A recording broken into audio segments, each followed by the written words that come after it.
welcome to Metal Never Dies. This is my top 5 metal albums of September. Let's get this going. It's been crazy. I had a crazy day today. Had soccer tryouts for the age group that I coached for U10, and then I helped out a buddy of mine who's doing the U9. So I had a full day of soccer. A little bit tired, but okay, I'm gonna do my top 5 today. Anyways, let's go. Number 1 I have here is, if you haven't checked out Corrosive, Catastrophic Creation, I mean, like, what are you waiting for? This was released on September 3rd on CDN Records. This is a thrash metal band from Toronto. I mean, it's thrash metal done right. You gotta love these guys. There's a circle pit riffing going on, blast beats, dual guitar solos, vicious vocals. I mean, just go listen to this album. You'll love it. If you love metal in general, go listen to this album. Just do it. Do it. Second album I have here, this is the 15th studio album by these thrash metal legends. I'm talking about Flotsam and Jetsam, I Am the Weapon. Yeah, these guys haven't had a disappointing album in years, man. The last 4 albums have been bangers. I mean, nothing but bangers. The last 4 albums. I did do a full review of this album. I mean, I do love this album, so go check out my review if you haven't already. If you guys should know who Flotsam and Jetsam are.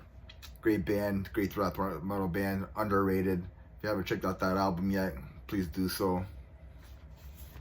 Third album I have here, this is Cryptic Crawler, the Immortal Realm. This is released on September 13th, and yeah, this is like a modern day death metal album from Australia. This is their 3rd full-length album. Now, this album has all your old school death metal needs like Death and Obituary, but they add some modern twist to it, like a little bit of a Job for a Cowboy type of flavor to their sound, which is pretty cool. I like it. There's some there's some groove elements on this album as well, like in Summary Execution, Incoherent Abomination. These are great examples of the Job for a Cowboy that I was talking about, especially in the vocal delivery. Check out the track Higher Society if you want to hear that death influence in their songwriting. I rate this album an 8 out of 10. It's in my top 5. I think it's a great modern death metal album. So check out Cryptic Crawler, The Immortal Realm, if you haven't already. So number 4, I have the latest album by the Black Dahlia Murder, Servitude. This is their 10th studio album by these melodic death metal legends. I think they're legends from Michigan. Releasing this album on September 27th on Metal Blade. This is the first album after Trevor's death, being rest in peace, and first album with Brian Edgebach taking over on vocals. Let's go to this album. This is an aggressive melodic death metal album. Almost, I want to say almost like death thrash vibe to it. It's very in your face, very high energy. Brian's vocal kind of suits the band's sound.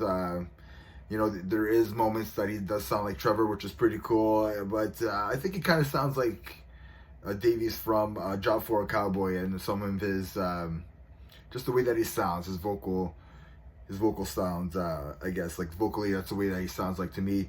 Lyrically, this album is about a meteor hitting the whole planet, and there's still people living on the planet, and they're all messed up, I guess.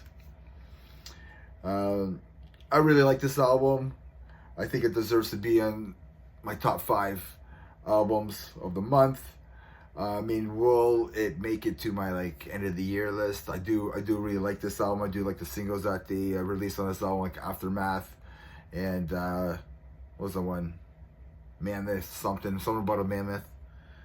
And there's a couple other songs that kind of reminds me of old the Black Dahlia Murder. I think people are they played it safe. I think they made an aggressive, heavy album. I think they wanted to show that they're still there. The guitar soloing, the guitar duels, the guitar harmonies are present, and they're fan-fucking-tastic. I don't swear very much in this there, but they're fan-fucking-tastic. Who knows? It might be end up in my end of the year list. You guys have to wait. The year's almost over, so you guys have to wait. Wait. Last album I have here, number 5. This is Ripped to Shreds, Sanchi. This was released on September 27th on Relapse Records. This band's from San Jose. This is like brutal death metal, but they throw in some like H&2 grinding guitars in there and some D beats. They also throw in some grindcore blast beats in their songwriting, some wicked awesome guitar solos. Yeah, I said wicked awesome because that's an awesome word to say. And like they may do like gross vocals. They have some gross vocals on there as well. Just dirty, just filthy.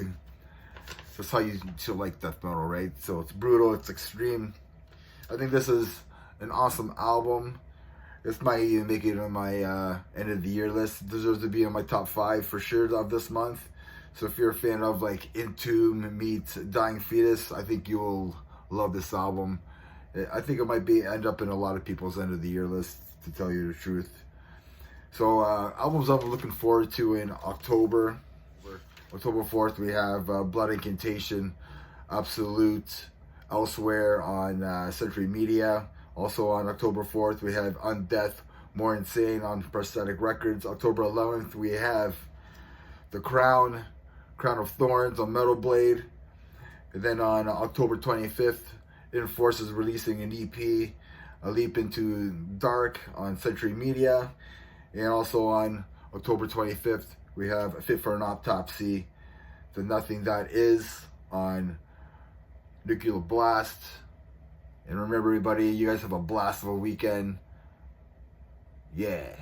Metal never dies. Cheers.